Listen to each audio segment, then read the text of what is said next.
Hey everyone, how's it going? Today we'll be looking at Moon 44. This is an IG deck that actually finished in the top cut of the very competitive Euros Championships. I know this is a bit late to the Euros coverage party, but hey, late's better than never. Let's get down to looking at this deck. This is I think this is my favorite deck to have came out of the Euros Championship, and I was bugging the person who played it all day, which was, well, this guy, who actually made this deck list and piloted it so very well in the top cut. Big congratulations to him. Yeah, so I was just bugging him all day. I was like, this is an absolutely amazing deck, not least because it's an amazing meta call. So in a meta where a lot of players are on Wizard, they are dropping the slums for rumor mills against, you know, the prevalent Moon ETF deck. You have this deck coming out of left field that just punishes aggressive runners, even Wizards who can afford to keep up with asset spam, because you have cards like Shock and Snare that you hit and that take you into flatline range, which is amazing. And a lot of runners nowadays don't pack net damage protection because there are lots of bigger fish to fry. Meat damage is more dangerous, asset spam is more dangerous, you just don't have tag cards for net damage. So this is an environment where IG can really thrive, and that was evidence at Euros. And the deck is very well constructed itself. It has perfect influence. You see, the influence is just, I mean, it makes me almost want to cry because it's so beautiful. 3 of everything, 3 bioethics, 3 Estelle Moon, 3 friends, 3 Jackson, perfect. All the cards you want maxed out in quantity, there you go. And yeah, speaking of Estelle Moon, that is the one card that really fuels this deck now. Maybe you used to run cards like Sensi Actors Union or DBS.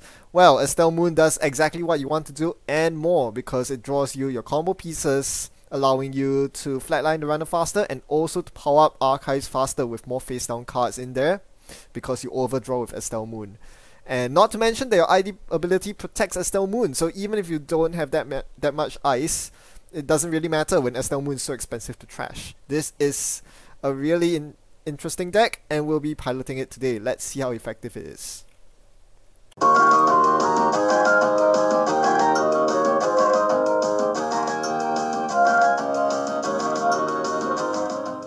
Alright, so playing IG can be rather daunting because unlike your typical co-op deck, the mindset of playing IG is rather different. I try to get an opening hand that allows you to charge up archives from turn 1. This is why I keep this opening hand. It has Shock in it. So turn 1 is almost certainly going to be draw, play some card, and then take a credit. Looking at all my cards, it seems like the best card to play here is Jackson Howard, because this way I can overdraw next turn to pitch all the agendas and archives if need be. If my opponent attempts to contest the Jackson here, it's going to cost them 4 credits, so that's not that bad for me. Now I see my opponent gets a Temujin off, which is pretty lucky for my opponent.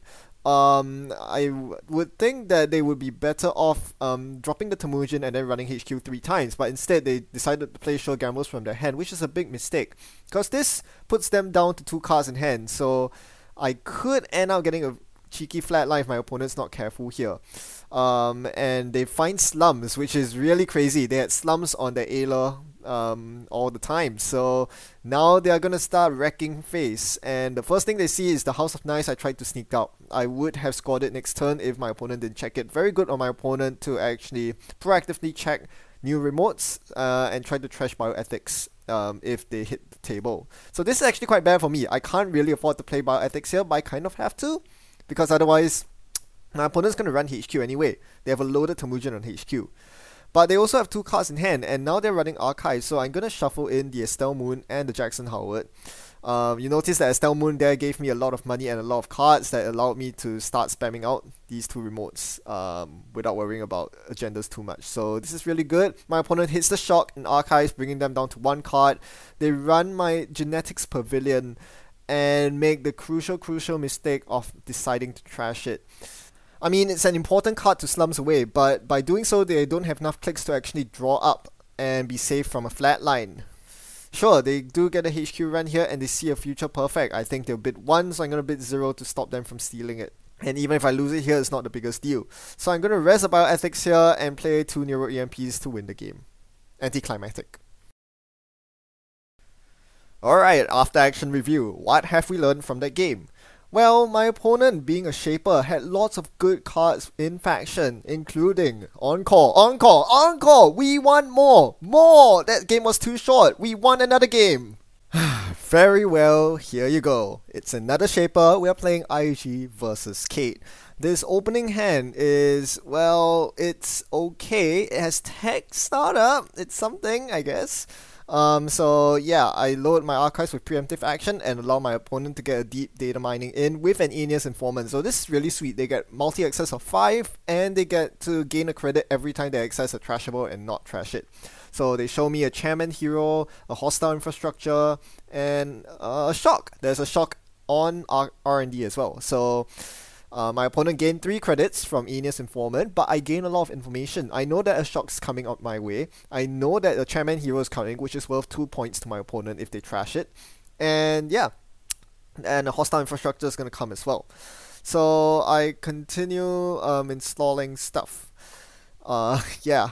Most notably, I did install a snare, and then now I'm going to use Tech Startup to get me the Estelle Moon to get my engine going. So I'm going to rest the Estelle Moon here. I'm going to drop a Fetal, drop a Jackson, drop a Chairman Hero. So a really good thing to do right now if you're my opponent is to run HQ. But of course, knowing that my opponent is running Aeneas, they're more likely to be checking my remotes instead. So my opponent runs my remotes and checks my Chairman Hero twice, trashing it on the last run to get 2 agenda points. So this worries me a bit, because now my opponent's that much closer to winning. I have a Fetal AI sitting on the table, and I have a lot of agendas in my hand. A lot of agendas in my hand. A lot. Bloody hell, I'm flooded. What do I do here? Do I draw again with Jackson? Do I take a credit? I draw again with Jackson, and I'm gonna pitch 3 agendas here.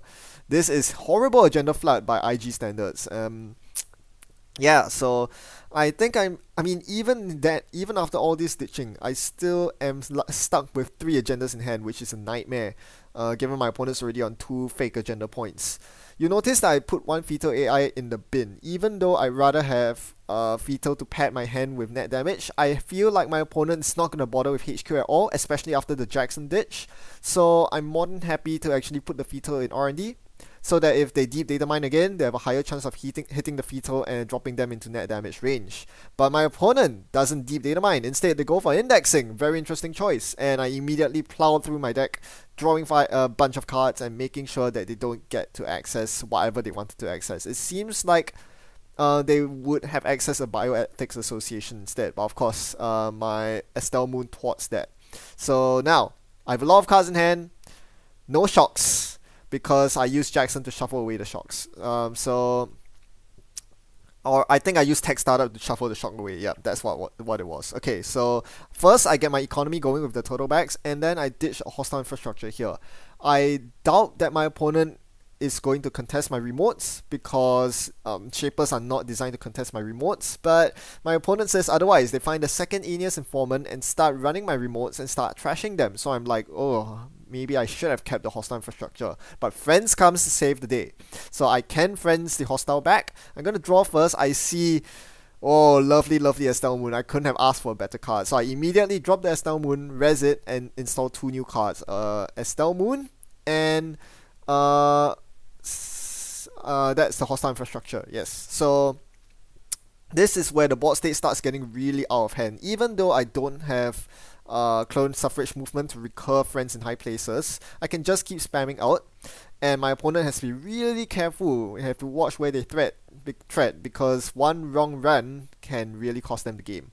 So meanwhile, my opponent just generates lots of credits with Aeneas Informant. They are now up to 6 credits. It's not a lot. It's a magnum opus, essentially, but they get to check my remotes. So on the last click, they run my hostile infrastructure, and I have to decide whether to trash it, to res it or not. I choose not to res it because I'm a bit too poor right now, and setting my opponent back by 1 net damage is not that good right now. But I find a second hostile infrastructure, so woohoo. Okay, so I'm just going to spam out here because I have an Estelle Moon on the table. I would like to get more assets on the table. So I res this next hostile infrastructure here. After my opponent spend like 7 credits to trash the first hostile, they can't afford to trash the second. And now they see the bioethics in the middle server, or rather the second last server, and they know they have to start trashing it, but they choose not to.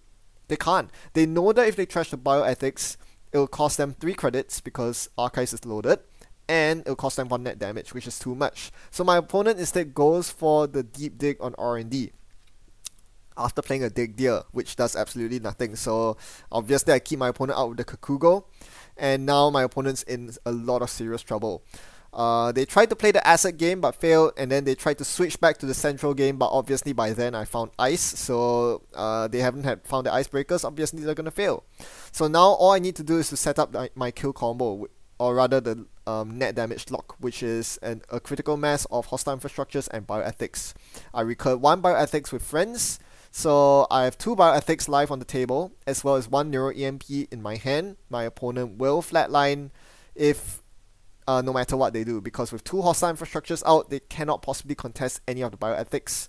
As long as my opponent doesn't draw cards, which they don't because they were too busy running my remotes, well, they take 2 net damage from the bioethics and 1 net from the Neuro EMP to flatline. So after watching these 2 games, I guess the learning points are not so much on how I can play better, but more about how you can play better against IG. Both my opponents make a very crucial mistake of not respecting their safety, ending the turn with 2 cards in hand. Suffice to say, if there's a deck that's trying to flatline you, you really want to end with at least 3 cards in hand. Knowing the Jinteki card pool is very useful as well. My first opponent, Ayla, was running very riskily. With 2 cards in hand, they were running HQ. If they hit a Fetal AI, they would have been absolutely done because I had Neuro EMP and Bioethics. If they hit a Snare, they would be done. Knowing the entire Jinteki card pool, you would know better than to run with so few cards in hand. You also have to respect the Neuro EMP and Bioethics range, which my opponent did not, and that's why Ayla ended up getting flatlined, because they didn't see the bioethics into 2 Neuros coming. Another important thing is to know your deck very well as well. It's one thing to know what the IG deck contains, but having to play your deck against IG, you can't just ignore your deck. This is definitely not something like Cambridge PE, you know, a shell game personal evolution deck with Mushins where most of your deck is blank as the runner. Against IG, that is definitely not the case, because you have to know how aggressive you can play on centrals and whether you should even bother contesting the remote game or not. This is very evident in the second game, where Kate decided to contest my assets, spend a lot of tempo trashing cards like Genetics Pavilion, hostile infrastructure that was unres. Those were very crucial mistakes because it set my opponent's tempo so far back, when they could have been spending the time to find the breakers and then get a good indexing of deep data mining on R&D. My opponent's failure to do that meant that they eventually got bioethics and hostile infrastructure locked. With 2 Aeneas Informants, there was nowhere my opponent could keep up with IG and the bioethics lock, so that's why they lost. So you can't really contest the remotes even if you have Aeneas Informant. So that was something my opponent estimated wrongly. As for my Ayla opponent, as mentioned earlier, they played a Temujin on HQ, which would have gotten them a lot of money, but instead of liberating that money, they played Sure Gambles from their hand instead, which reduced the number of cards left in hand, which was a mistake as well. Could have used the gambles as net damage fodder instead. So I think a lot of losses against IG come down more to a combination of not knowing very well the deck's strengths and weaknesses against IG, their own runner deck, as well as what my corp deck contains. I think a lot of people don't really expect Neuro EMP from IG. That's why they both got flatlined. That is the main kill condition for this IG deck, actually. If you look at it, Estelle Moon's all about drawing your deck as quickly as possible, and this deck is all about finding as many bioethics and Neuro EMPs as possible. You have 6 of them in your deck. If you can find about 5 of them, you start standing a very good chance of winning, because if you have 3 bioethics on the table and 2 Neuro EMPs in hand, you can flatline anyone that isn't at max hand size, and you have say a chairman hero on the table, or if they just ran into a psychic field, that's the game for you. So that is the end point which you want. That's your objective as IG, to reach a state where you can play these Neuro EMPs and bioethics in combination to kill the runner. And as the runner, your task is to win before they assemble that combo. Well, hopefully that enlightens you more on this Moon 44 deck. It's a really interesting deck, and it is indeed quite powerful, especially against runners who are very unaware of what's about to hit them. Hope you enjoyed this video. Thanks for watching and happy net running. I'll see you next time. The deck list I used in the video is identical to that published by Highwire, who built, named, and piloted this deck to the top cut at Euros. If you wish to check out the deck list, it's on the screen right now.